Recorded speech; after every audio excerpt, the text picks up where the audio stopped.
অল্প সময়ের মধ্যে আমরা যে কি নোট স্পিকারের কাছে যে বক্তব্যগুলি, অনেকগুলি কাজ এই মুহূর্তে বাণিজ্য মন্ত্রণালয়ের প্রায় 26টা দেশের সাথে বিভিন্ন ধরনের ট্রেড এগ্রিমেন্ট, যেটা আজকে কি নোট স্পিকার বললেন যে ভিয়েতনাম যেভাবে এফটিএ করে দেশকে অগ্রগতি করেছে, আমরা ফরেন ডাইরেক্ট ইনভেস্টমেন্ট প্রমোট করছি, বাট সেই রকম আশানুরূপ সাড়া আমরা পাচ্ছি না। তো আমাদের এফটি এর মাধ্যমে আমাদেরকে ট্রাই করতে হবে।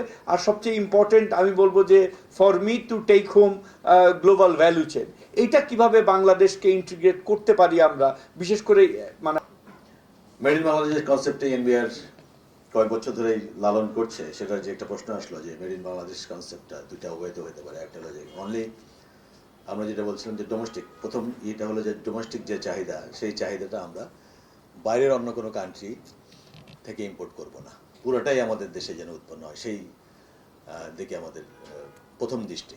দেন যখনই আমার এটা ফার্স্ট স্টেপ, যখনই আমার ডোমেস্টিক মার্কেটের চাহিদা নিজেরা পূরণ করে ফেলবো, যেহেতু বলা হলো যে আমাদের মার্কেট সাইজ, এই প্রোডাক্টগুলোর মার্কেট সাইজ এত বড় নয় যে অনেকগুলো ইন্ডাস্ট্রি শুধু ডোমেস্টিক মার্কেট ক্যাটার করে তারা ডেভেলপ করতে পারবে। অটোমেটিক তাদের ভিতরে তাগিদ তৈরি হবে, চার্ট তৈরি হবে টু এক্সপোর্ট। অর্ধেক পাউডারে দ্বিগুণ উজ্জ্বলতা, নতুন রিন অ্যাডভান্সড অর্ধেক পাউডারে দ্বিগুণ উজ্জ্বলতা। আমরা প্রথম দফায় মার্কেট থেকে অন্য সব বিদেশি পণ্যকে বিদায় করতে চাই। অটোমেটিক এই প্রক্রিয়ার মধ্যে তৈরি হয়ে যাবে আমার এক্সপোর্টের জায়গা, অথবা আমাদের এন্টারপ্রেনার্সরা এক্সপোর্টের দিকে যেতে বাধ্য হবেন বা যাবেন। অবভিয়াসলি যেটা বলছেন, এই গ্যাপটা না কমানো হলে, যখন আমি দেখছি যে ডোমেস্টিক মার্কেটেই আমার যে মার্কেট সাইজটা আছে, ডোমেস্টিক মার্কেটে আমার যে মার্কেটটা আছে এবং সেটাকে আমি ক্যাটার করি, আমি যথেষ্ট লাভবান হচ্ছি, তখন আমি আর ওই চ্যালেঞ্জটা, বাইরের মার্কেটে ওই চ্যালেঞ্জগুলো নেব না, তাগিদ আসবে না। আমরা কিন্তু কাস্টমসের থেকে ইনকাম বেশি হোক সেটা আশা করি না, আশা করতে পারি না।